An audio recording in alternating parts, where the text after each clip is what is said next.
we'll start talking about our 2 county transit coordination plan. And not Julie. It's not Julie. Yes. Julie's up there. Julie's up there. Looking at the camera. I was gonna say, yeah, hopefully I'm here somewhere. So I've had my technology issues also today. So, hi, I am Julie Schaefer. I work with a company called RLS and Associates. I have worked with Eastgate before and with MRTA and also in Trumbull and Mahoning counties. So I am pleased to be back working on the Human Service Public Transportation Coordination Plan update again. This evening, I want to just give a brief overview as we're coming to a close of that plan update of where we stand and give you some of the information on some of the unmet needs and goals that have been established in this draft plan, which you will be seeing soon. So with that, I'm going to attempt to share this time.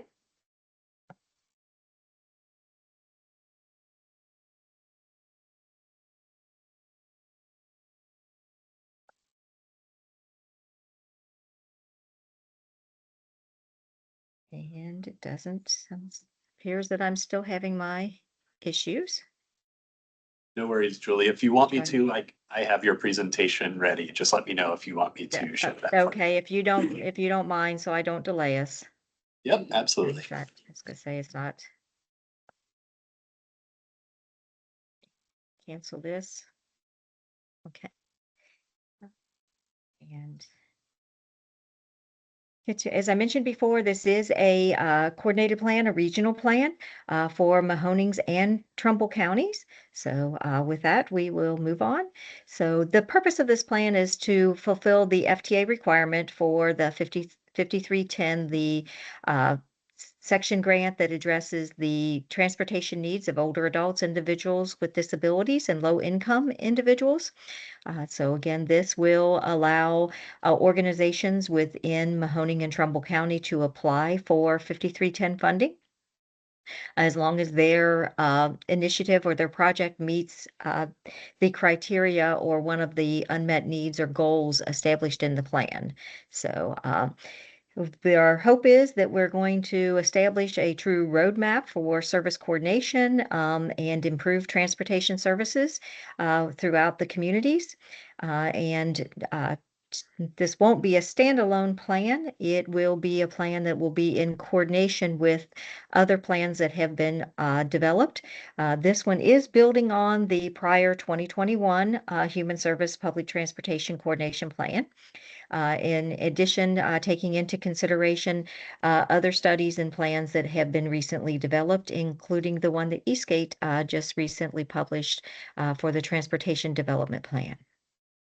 Okay. So just a regional snapshot. We are looking at the total population.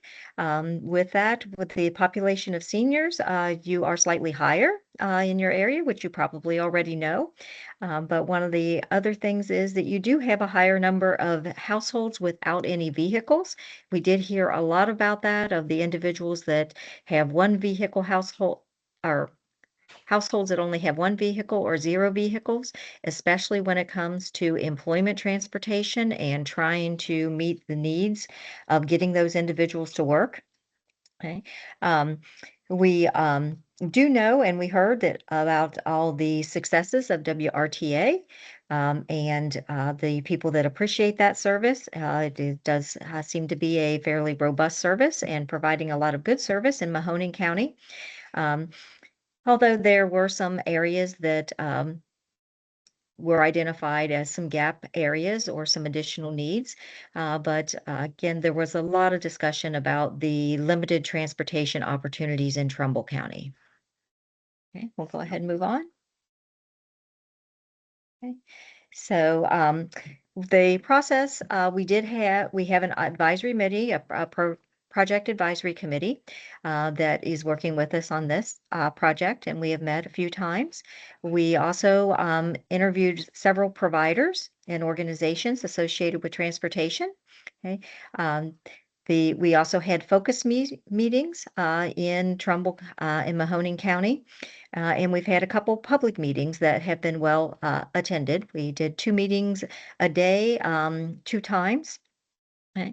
And then we also had a fairly robust public survey that we put out there, which I appreciate your organizations that helped us promote those surveys and getting that link out. But we received 134 surveys from Mahoning County and 296 from Trumbull County. So we did have a decent survey response. We can move on. Okay. So some of the challenges that were mentioned that were shared challenges among both counties were the need for some expanded evening and weekend service.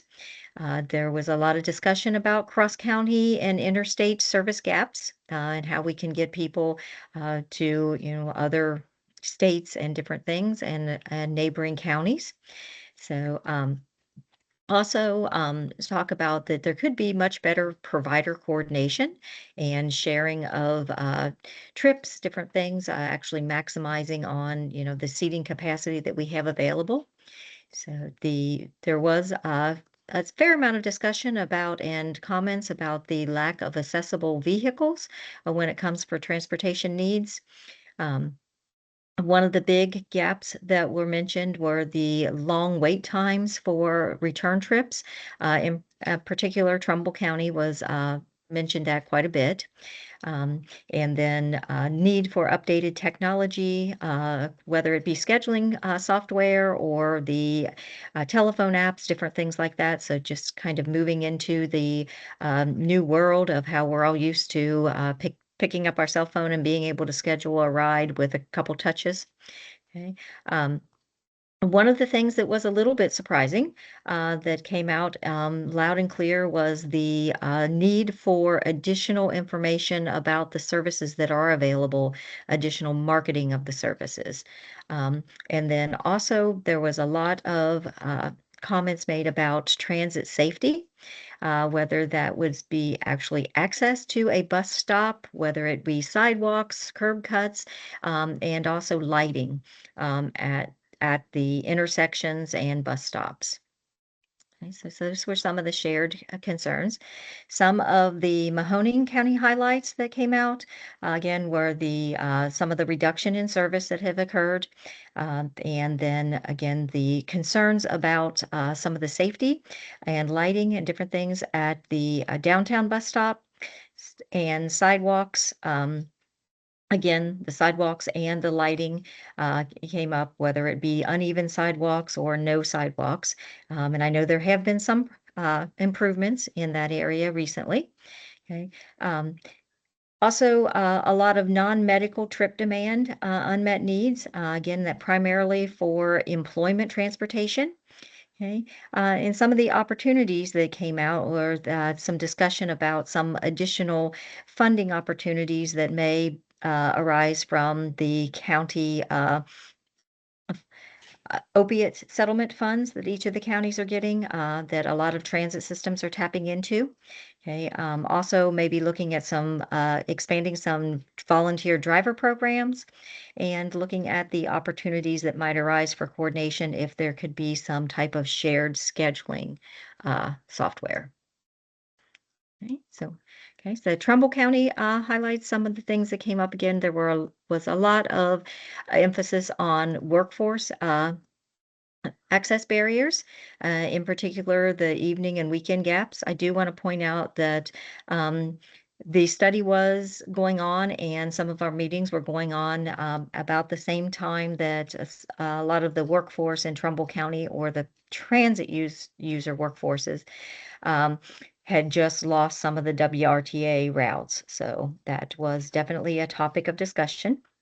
Again, that ADA accessibility and the availability of enough vehicles that are accessible.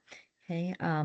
The walkability and biking safety issues came up again with the sidewalks and curb cuts and just safe biking paths. So the limited options for primarily any public transit outside of Warren.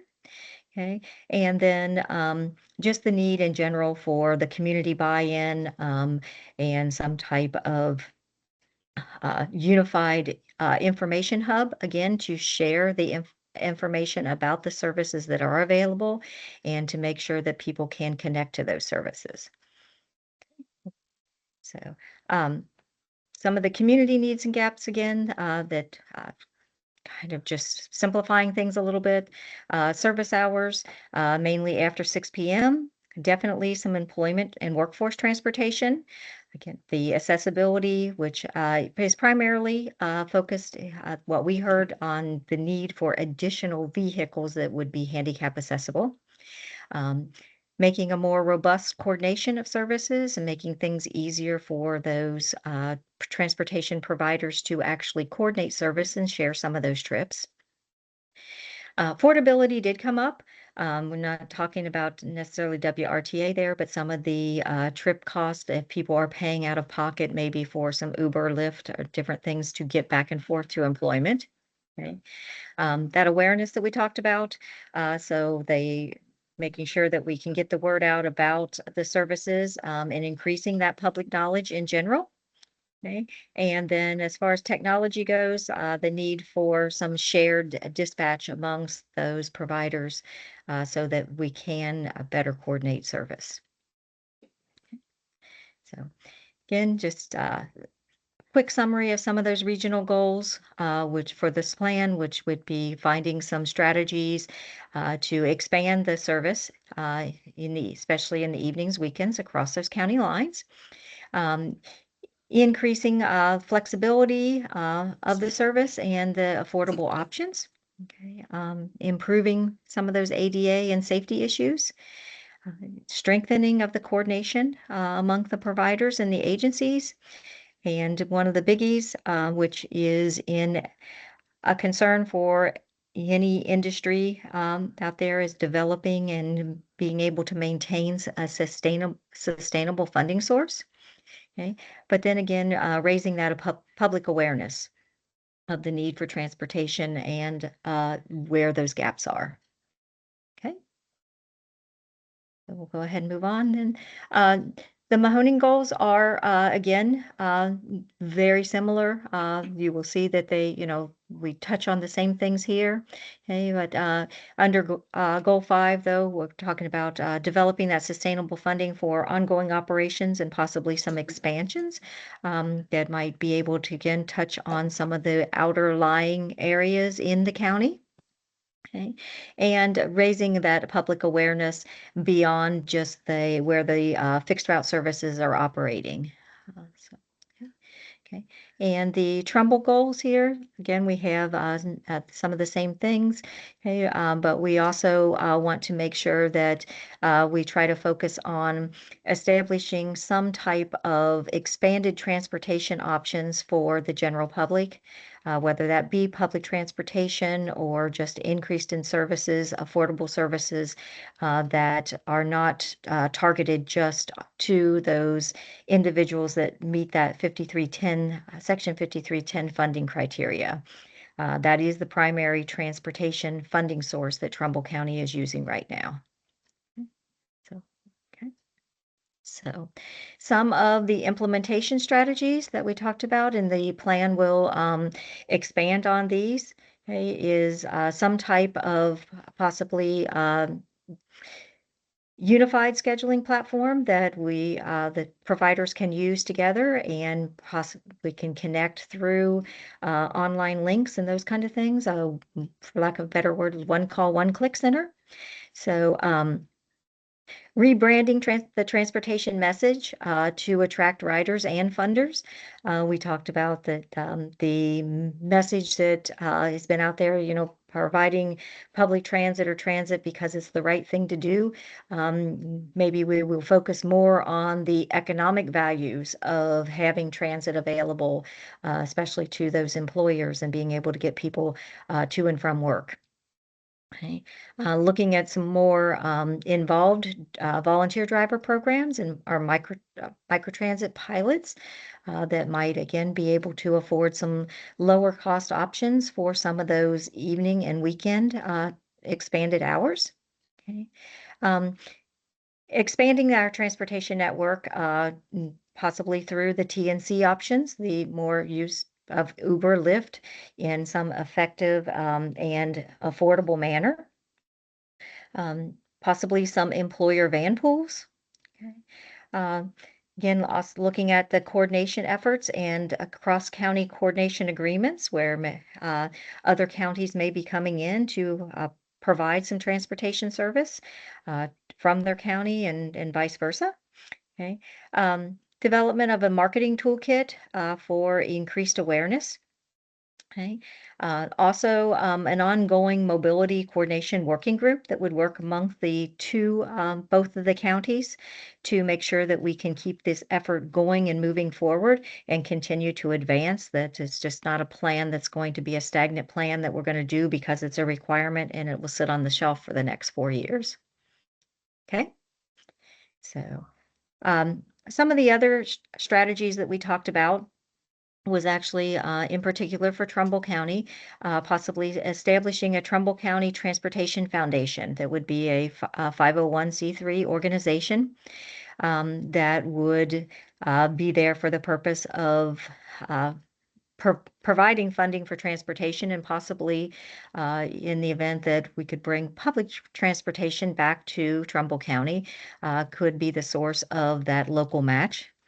Okay, but I do believe that there are strong stakeholders in Trumbull County, and this would be a very viable option to establish a transit foundation. Okay. Again, rebranding the transportation message to attract those riders and funders.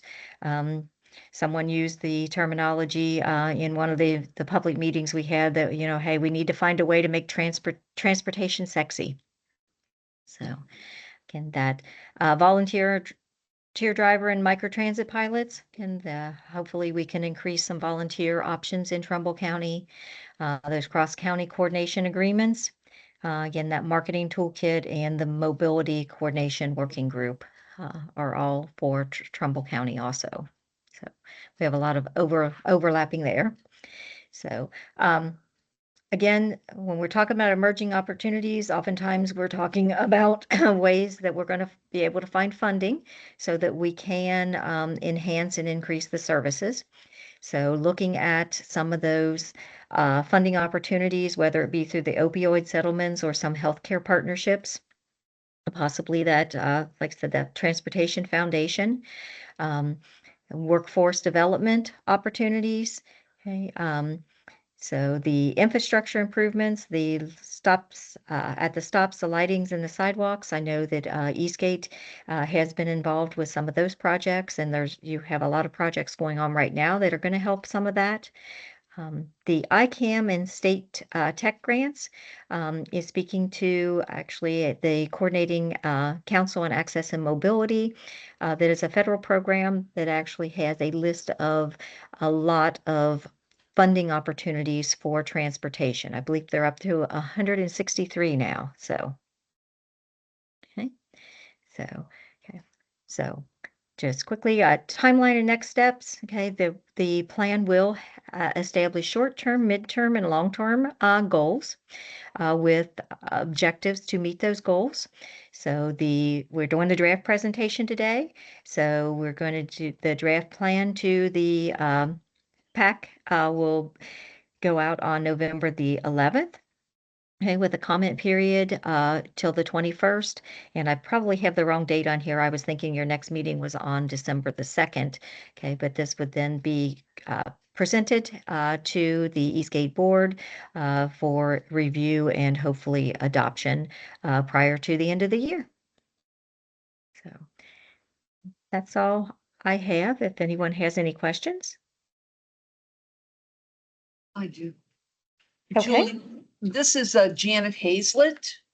And having been in these meetings, this report reflects exactly what everybody was saying. It's fantastic.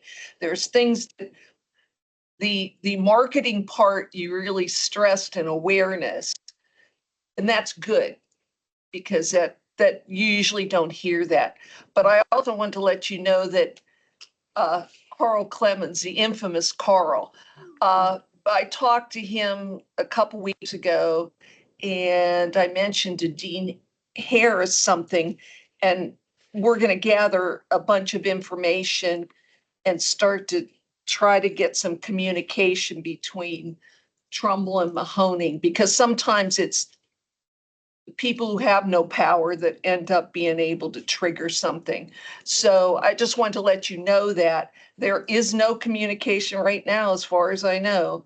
So, but we're still on that. So this will be a big deal, this report.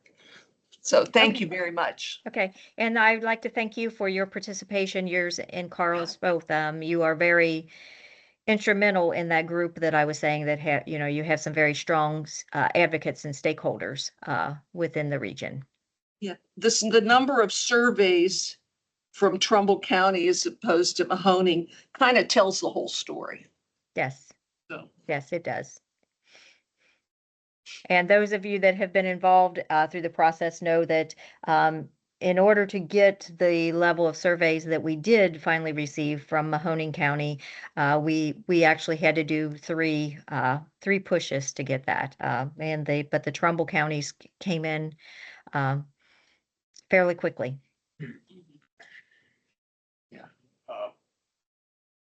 I was just going to ask you, is there any possibility of your applying for funding from the local foundations that we have here? We have the Youngstown Foundation right in this building. There's the Community Foundation of the Mahoning Valley here also. And then up in Warren, the Raymond John Ween Foundation. Collectively, those foundations have endowments of hundreds of millions of dollars. And I think if you could present a focused proposal and something that's results oriented, I think you might be able to apply to one of these local community foundations for partial funding of this program. Then the other thing I was going to mention briefly is that Newcastle Transit has a very well-developed system. They even have buses going to Pittsburgh from Newcastle. Years and years ago, Newcastle Transit used to come to the Lincoln Knowles Plaza on the east side. And for some reason, jurisdictional or otherwise, they stopped coming to Lincoln Knowles Plaza. And Lincoln Knowles, of course, would be an excellent transfer point between WRTA and Newcastle Transit. So I'm wondering if you've pursued that possibility. We have not pursued that possibility, but that definitely is something that we can put in as far as some of the objectives for possibly some of that expanded service. As far as the solicitation from the foundations and different things, that is kind of where that looking at those alternative possible funding sources. Okay, as the consultant for the plan, we would not be the one that would actually be asking for that funding. But the organizations or the steering group or whatever could come together and request those funds. That's kind of where I was going with if there was a nonprofit foundation that maybe they could take that lead as be the applicant for some of those funding sources and then flow those funds to the priority needs. Again, whether that be, some kind of subsidization for microtransit through whether it be that private taxi or Uber, Lyft, or whether it be through, WRTA, those kind of things.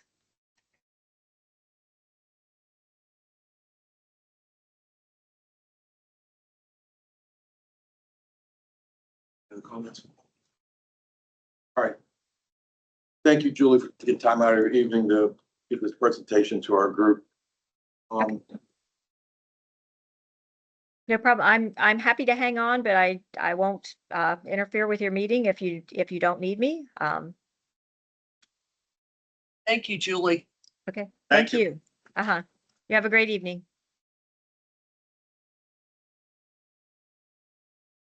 Gab's off on, for December. So the next policy, the general policy board meeting is the 1st of December. Our two county representatives will meet with Justin to coordinate our presentation to the meeting.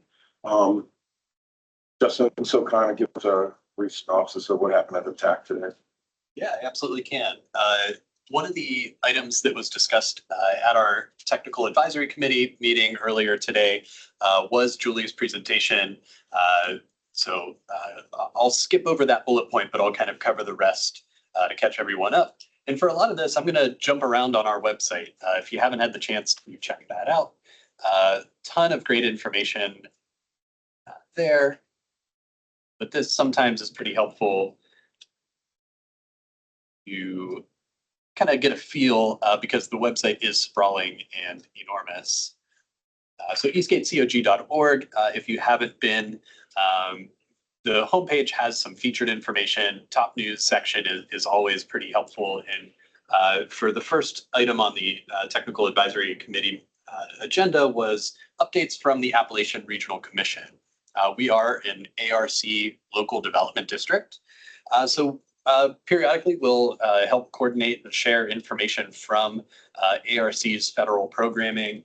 There's also a state aspect to the Appalachian program, but today's update was primarily focused around the federal, and really it's around an announcement. This is a summer program that the Appalachian Regional Commission runs every year, and it's an opportunity for middle and high school age students, as well as high school teachers. They run two different programs where it is a trip that is paid for. There is an application process for both of these programs, one of which takes place in Boone, North Carolina, just for high school students. That's July 11th through 24th. Applications for that one are due December 3rd. And then there is a second program that takes place at Oak Ridge National Laboratory in Oak Ridge, Tennessee, also mid-July. This one has programs for both middle and high school students, as well as high school STEM teachers. These programs are really great. We've had local students participate in these in the past. Just recently, I think last year, a student from Boardman Schools went and participated. They also, on this news article, we have a link to a video from last year's program. They're talking to some of the kids that participate. They're talking through what they get to interact with. Really great program. So if you're connected to schools, if you have a way to kind of distribute this information, we ask that you think about doing that and sharing this information with those contacts that are connected to the schools, because completely free travel, lodging, meals, everything's covered for these kids. It's a great opportunity and pretty competitive too. So they get a nice little boost of kind of winning a kind of competitive application to participate in this program. So in addition to the summer programs, Kathy highlighted, Kathy Zook is our Appalachian Regional Commission Program Manager. So she gave this report earlier today. But the other thing that we talked about was, a little over a year ago, we were awarded slightly more than $10 million from the Appalachian Community Grant Program. This was a state program.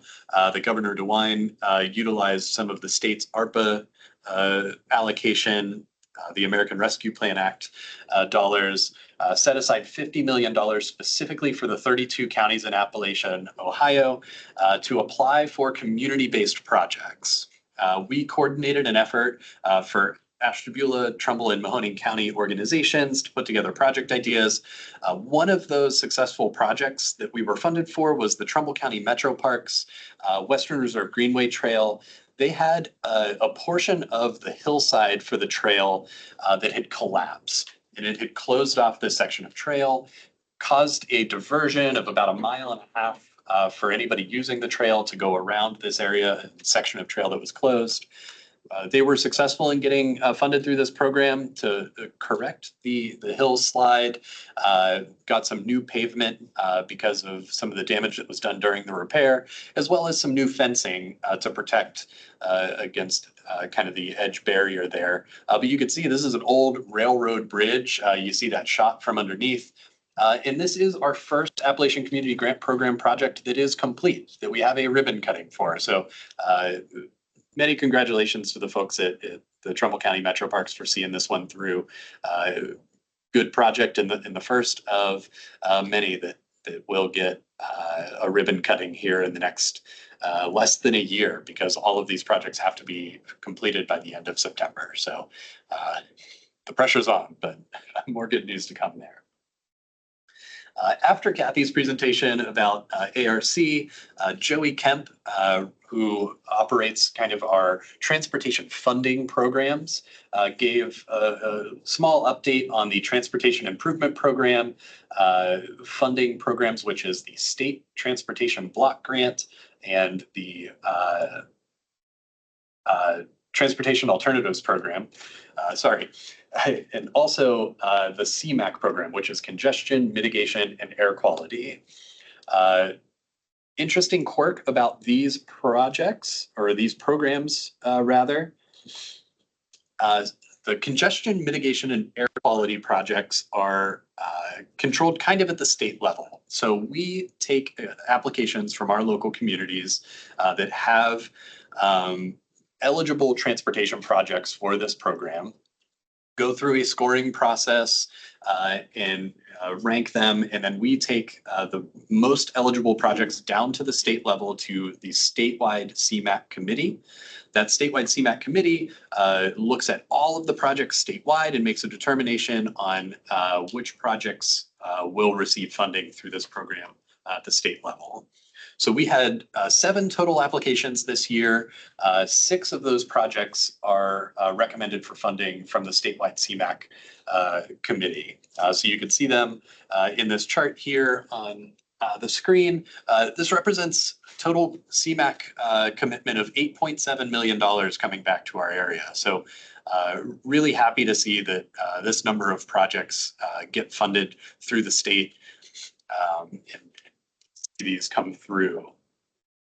And Joey also gave a reminder to our local communities that our other 2 funding programs that actually go through our office, the Surface Transportation Block Grant and the Transportation Alternatives Program, the applications for those are due, I believe this is almost next week, November 14th.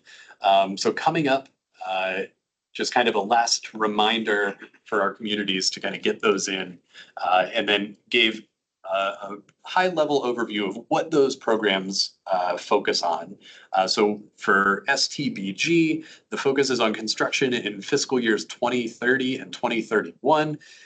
It is only eligible for federal aid routes, and there's approximately $12.3 million available for those projects through fiscal year 31. Transportation Alternatives Program is focused on fiscal years 29, 30, and 31.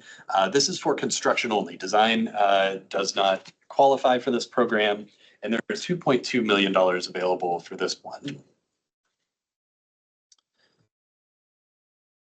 Following up Joey's presentation, Ed Davis, who runs the Ohio Public Works District 6 Committee, gave an update on that program. And this one is kind of interesting. This is routine infrastructure projects, roads, sewer lines, things of that nature.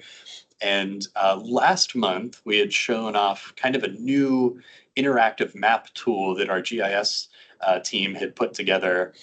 So this is on our website.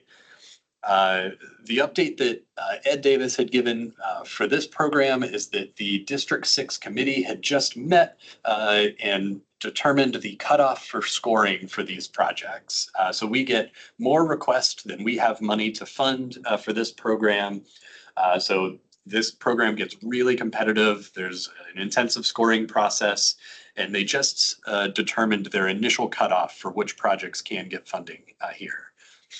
So some of you may remember this interactive map from last month. It has been updated. There's a box right in the middle here where you could see a bunch of different colored lines. These lines now relate to each of the projects to show where they fall kind of in this scoring criteria. Any of them in the red are scored well enough to be eligible for the grant funding that they requested. Anything in this gray color was seeking grants, but is considered a contingency project because they fell below the scoring line. It doesn't mean that they're unfunded. What that means is that we anticipate projects that are currently being constructed, once they close out, if they came in under budget, their money comes back to the pot, and we're now able to use that extra money to fund additional projects this program year. So we anticipate any of these projects that are in this greenish gray in the second category here should be able to be funded in this program round. Projects that are purple will receive loan funding.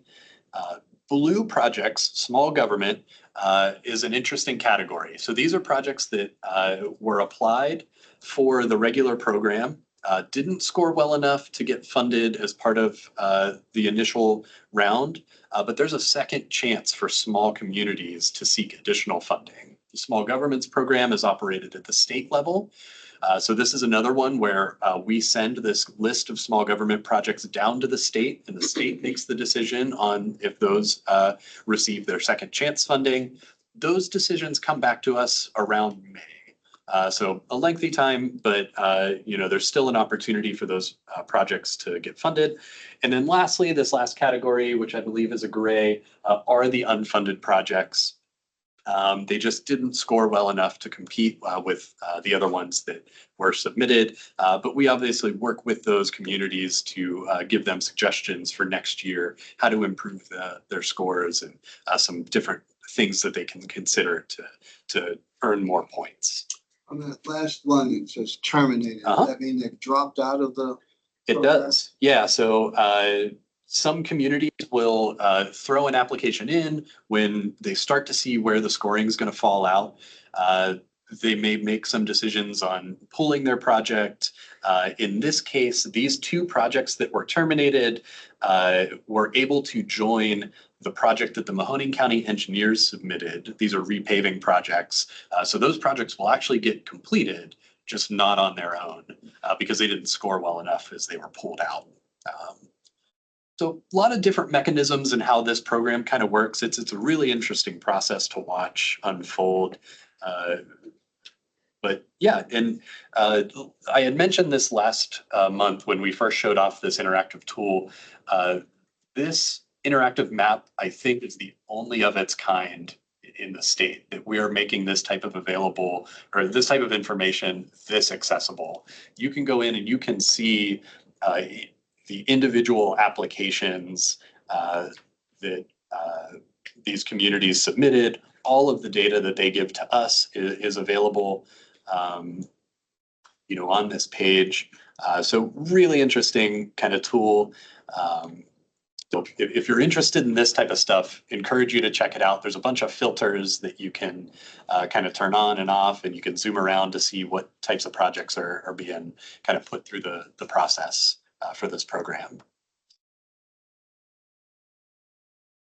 And then the last thing I will highlight for the TAC update is the city of Youngstown and Liberty Township, and I'll go back to the Appalachian Community Grant Program. In the first round of funding for that program, they had a small pot of money made available for technical assistance grants. So these weren't construction projects. These were dollars that were awarded to communities to help them plan. Give them capacity to do some community planning work. So the city of Youngstown and Liberty Township got together and applied to that program and were successful in receiving some of this technical assistance money. They are getting around to kind of working through their plan and really kind of developing the scope for what they wanted to look at. Belmont Avenue, obviously being a main corridor for both of those communities, was a natural fit. So they brought on MS Consultants as a team to help them through a Belmont corridor plan, what they're calling a Building Better Belmont corridor plan. So obviously, some of you may remember a few years ago, Eastgate had done a corridor plan study, very high level, just to get the community started thinking about what could be possible with Belmont Avenue. This builds off of that original study that was completed in 2020. In 2023, the city of Youngstown actually did some additional work along the Belmont corridor with a strategic investment study that they had a different consultant in for. But this one is really zooming back out again, incorporating Liberty Township one more time. And this is the start of it. So we had Katie Phillips from MS Consultants at our meeting earlier today to kind of roll this out, give a kickoff, and explain kind of what's to come.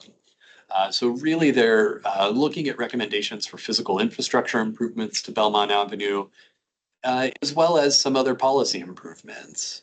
She talked through some of the examples of possible improvements. And really, because this is at the start, they're just throwing some ideas out to kind of kick off some ideas, as well as they had recently run an initial public kickoff meeting. I want to say it was the end of last week that they had a meeting up at the Jewish Community Center on Gypsy Lane.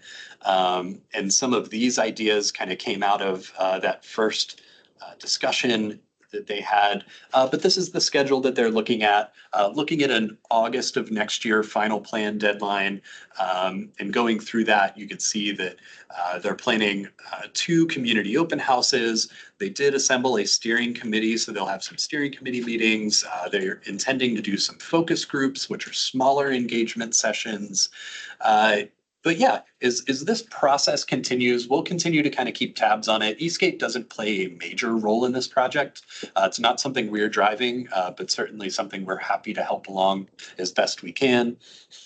And again, yeah, just that community open house that they shared. But they do have a QR code. They have a survey ready for this. So if you engage with Belmont Avenue at any point or have thoughts about it, they encourage you to take this survey. I'll make sure that the link to all of this is sent out in the meeting follow-up so that you all are able to access that and keep engaged in this planning process. And with that, that takes us to the end of the TAC meeting summary. So if anybody has any questions, anything I can help clarify.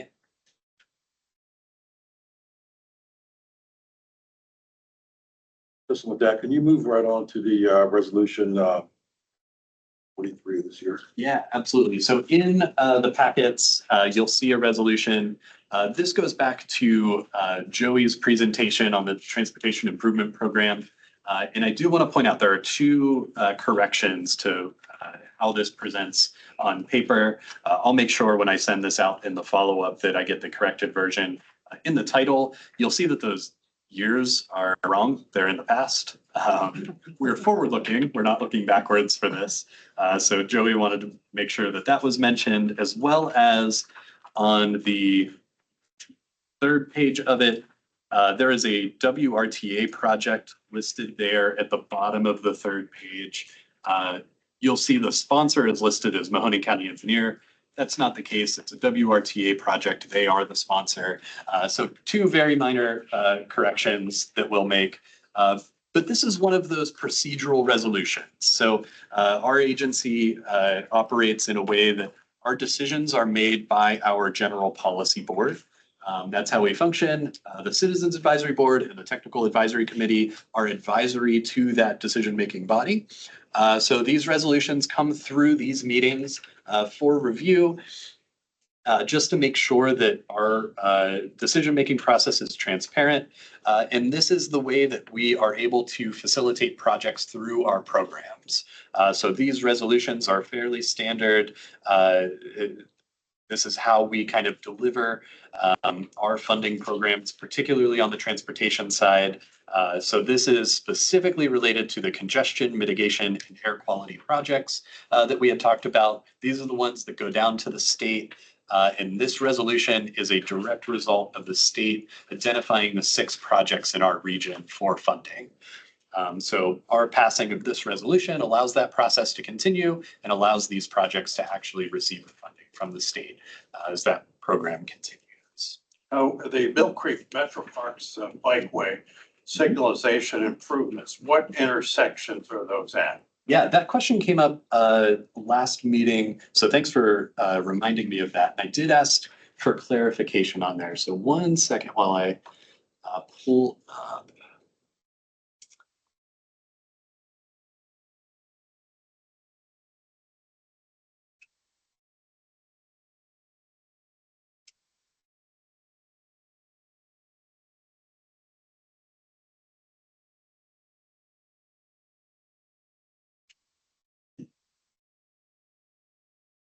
Okay, the specific intersections for that are Shields Road and East Gulf Hike and Bike Trail. On the East Gulf Hike and Bike. And then the other intersection is where the Metro Parks Bikeway crosses Turner Road in Austintown. Now, there are two Turner Road crossings of the bike trail in Austintown. Oh, you're right. Yeah, there's a south and yeah. Which one is this? That's a good question. I'll clarify that one as well. I mean, the dangerous one is where you can't see the traffic coming up the hill northbound on Turner. Are you familiar with what I'm talking about? Absolutely. I'm thinking it's in between. I think it's in between Kirk and New Roads in that section in there. And that one has an odd angle as well. Yeah. I've said I think you need some kind of a warning system to let motorists know they're approaching the bike trail. Maybe there's already a sign there, but maybe even some flashing lights or something to alert motorists and maybe even could be a sign for cyclists, to watch out for traffic. Yeah, Northbound. we weren't sure of the specific nature of the improvements that are being facilitated through this project. So if we can catch Aaron Young, certainly ask and get some detail on that. But yeah, I don't think the crossing is that bad on the bike trail crossing of Turner nearer to Mahoning Avenue, but it's still an odd angle up there. I mean, but at least you could see it both directions up at the northerly one toward Mahoning Avenue. certainly. Yeah. I'm going to ask you a totally unrelated question. You just cut the ribbon on the diverging diamond up in Howland. Is there a contingency plan for what happens if we have a power failure that knocks out the traffic lights up there? You've got the traffic lights at the crossovers, right, on that. So I would imagine it would be absolute chaos unless you've got a cop in each location. If the traffic lights are not functioning at all, if they're totally dark. I don't have a certain answer for you, but I would assume that reverts to any other traffic signal where you would treat it as a four-way stop, so to speak, even though you're not having four individual directions in some of those intersections. I'm talking about a total blackout where there are not even any flashers, not even red and yellow flashers. Everything is dark on the signals. I think that would be a disaster up there, and I hope they have a contingency plan up there to handle that between State Patrol, Trumbull Sheriff, Howland Police. I mean, do they have an emergency plan for a catastrophe like that? That I'm not aware of, but it's certainly possible. I'm not sure what the agency coordination to that degree would be. And I call it a catastrophe because it's such an unfamiliar setup for traffic. I mean, it's not your normal right angle intersection of two roads. But I hope if they don't have a plan yet that they develop it, because historically that Eastwood Mall area, the greater Eastwood Mall area, has had a lot of power failures. So if it doesn't exist now, they need to develop that plan in writing soon. That's a great idea.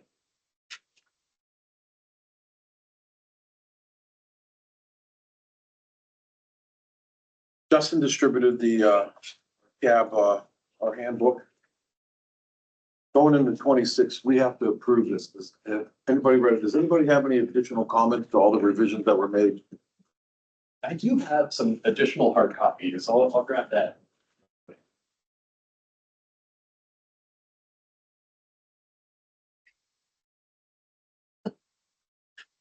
Follow instruction. Yeah, that's true. Yeah, those around. Oh, If anybody. You have one of these? Yeah, fine. You got This it. is kind of a refresher on the handbook. It's been a long time coming, something we've wanted to develop for quite some time.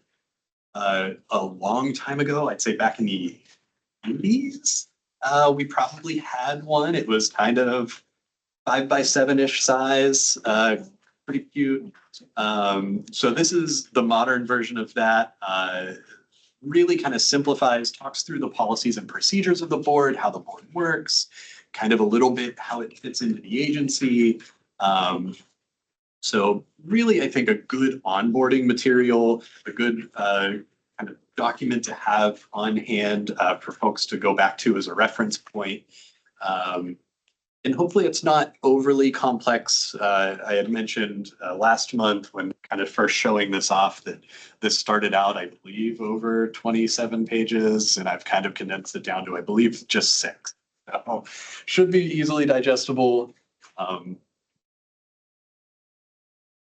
Justin's gonna put on your email about 6 things to vote on. So, again, our membership drive is catching a lot of steam right now. So we'd like to have this adopted and use it going into 26. We can always make further revisions as we go along. Coinciding with this, Justin also distributed the schedule for the next few years. We have to adopt that as well, going into our schedule for our meetings. So we'll have a vote on that.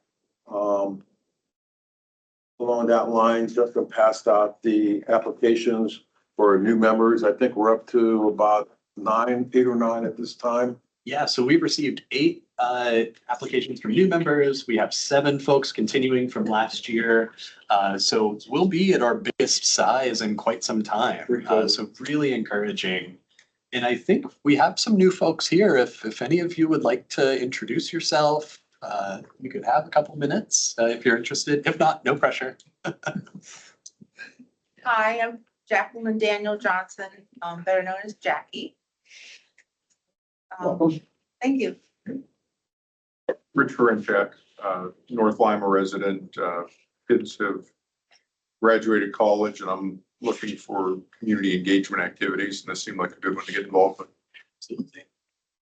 I'm Ron Nasula. I had a copy of that 5x7, by the way, from the late 80s. They Nice. had a handbook and it was somewhat sizable.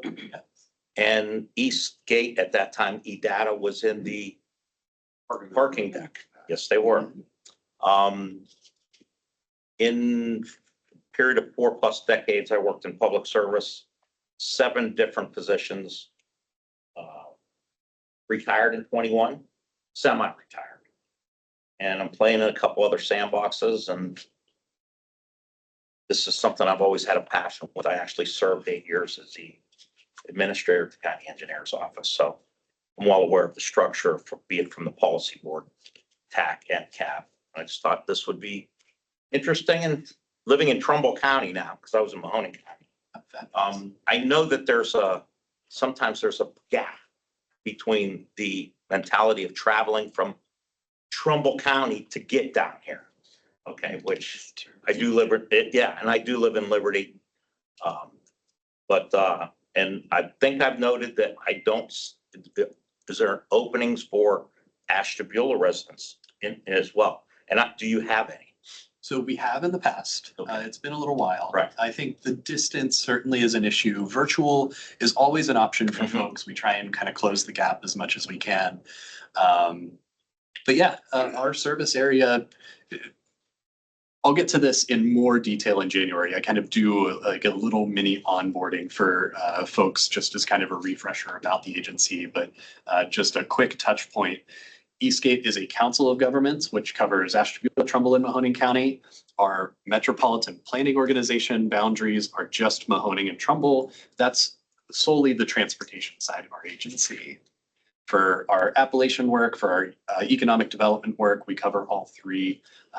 So yeah, always happy to have Ashtabula folks in the mix. Certainly their perspective is important to our work as well. So. Question, looking over your advisory board, it seems like there's a lot of participation from the cities, villages, entities like that, but not really much from the townships.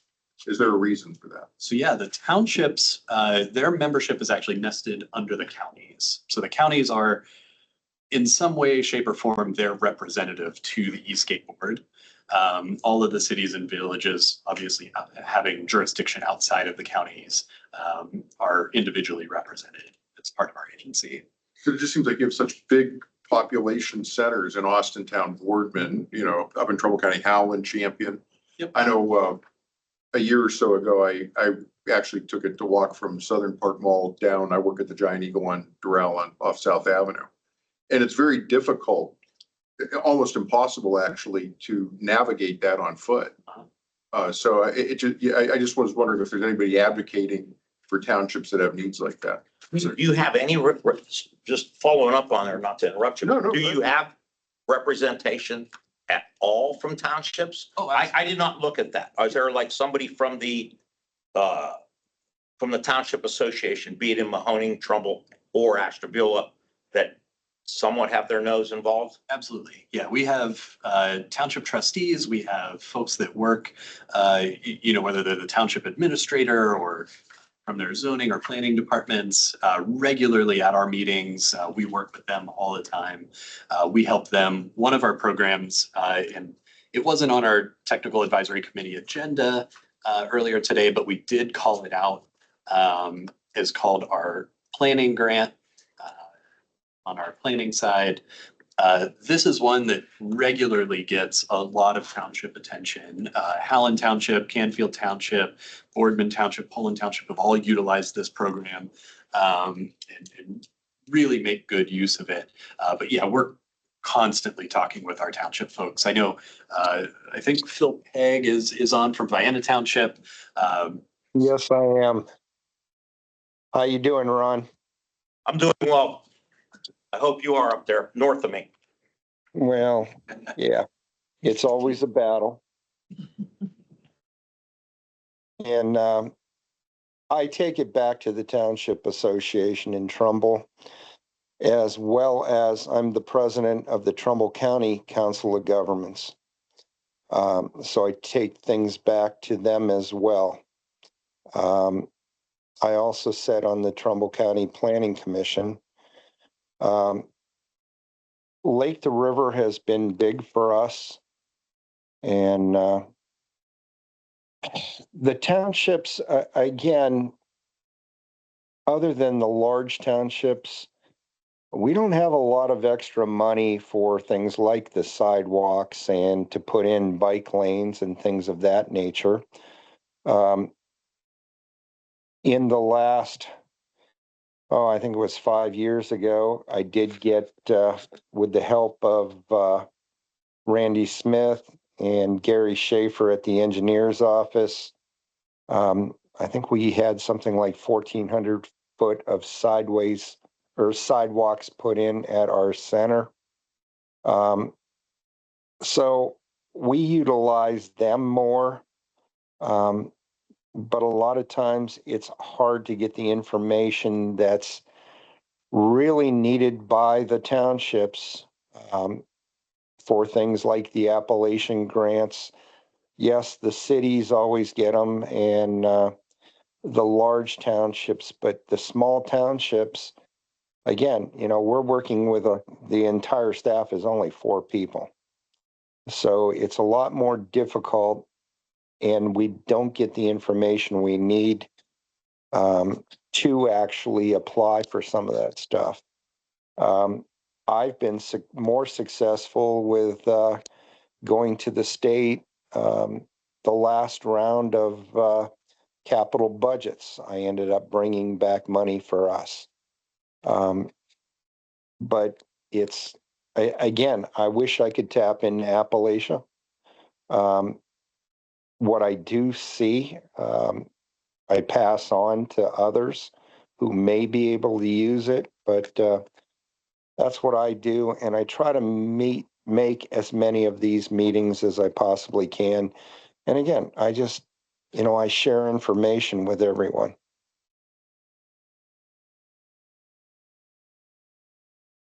Thank you. Thanks, Phil. Resolution 43, we're gonna put that on there for that vote. If anybody had additional comments on the presentation. Well, this is a good segue. We're not meeting again until January 8th, but members familiarize ourselves with some of Eastgate's more important documentation, like the SEDS or the public participation plan. Can you go back to your website and drop that down real quick? Yeah. Those are always good. Yeah, so Kevin had mentioned the SEDS, which is a fancy acronym for the Comprehensive Economic Development Strategy. This is a document every 5 years that we're required to update. We're an economic development district through the U.S. Economic Development Administration. So for Ashtabula, Trumbull, and Mahoning counties, we are a pathway for them to access funding through USEDA. Their funding sources are very heavily tied to kind of industrial and large business development. Much of the justification for project funding through them is tied to job creation and job retention. But the Comprehensive Economic Development Strategy is the kind of foundational document that all of our regions can use to apply for that funding. We keep it pretty open-ended and broad so that if communities have ideas for projects that will benefit business development, they can point to our document as proof that it ties in with the regional strategy and is an eligible project. Right now, our 2025 SEDS is in draft form because we just recently finished it up and sent it to USEDA, but unfortunately with the government shutdown, just kind of waiting on pause to hear back from them for final approval before our document is truly final. So one of those little quirks of working in the present situation. The other one that Kevin mentioned was our public participation plan, and I'm going to try and find this on our website. There it is. Public participation plan, sometimes also called our Title VI plan. This basically outlines all of the processes that we go through in terms of how we engage the public. So some good kind of process and procedural information in this document. Responsibilities of this organization. Exactly, yeah. And this is a requirement of our status as a metropolitan planning organization. One of the things that we have to develop and kind of keep updating.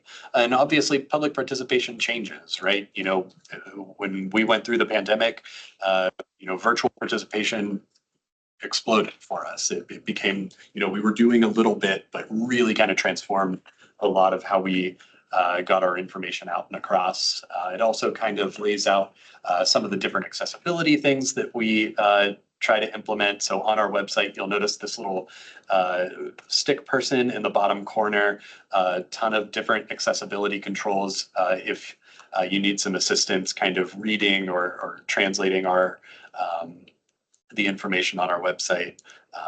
But yeah, there's a handful of other kind of foundational documents that we'll get into in January. The Metropolitan Transportation Plan is another big one. That is our big overarching strategy on the transportation side. On our water quality side, we have our 208 area-wide water quality management plan, which is all of the sewer information, but we'll touch on all of that in a couple of months.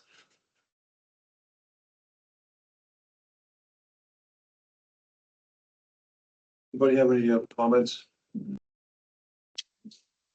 Any other goal for 2026 as we start to put those together?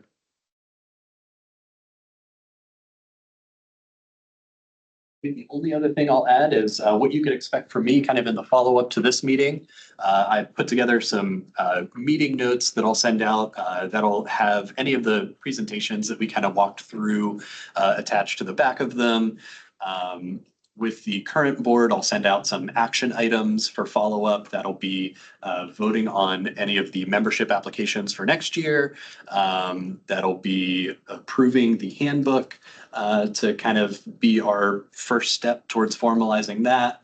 And then there's a third thing that I'm kind of drawing a line on, but the other thing I'll send out is in a couple different ways, this meeting schedule. I'll send that out through an Outlook meeting invite. So if you use some type of calendar, it should auto-populate on there. So you kind of have those at the ready. And then I'll also make sure to share kind of the graphic and text if you kind of input that in your own calendar, your own way. But yeah, keep your eyes on your email inbox. I'll be hitting you up a couple times in the next couple of weeks here. So. All right. You know, meeting again until January. So everybody have a happy and safe holidays. Go through that. With that, we are adjourned.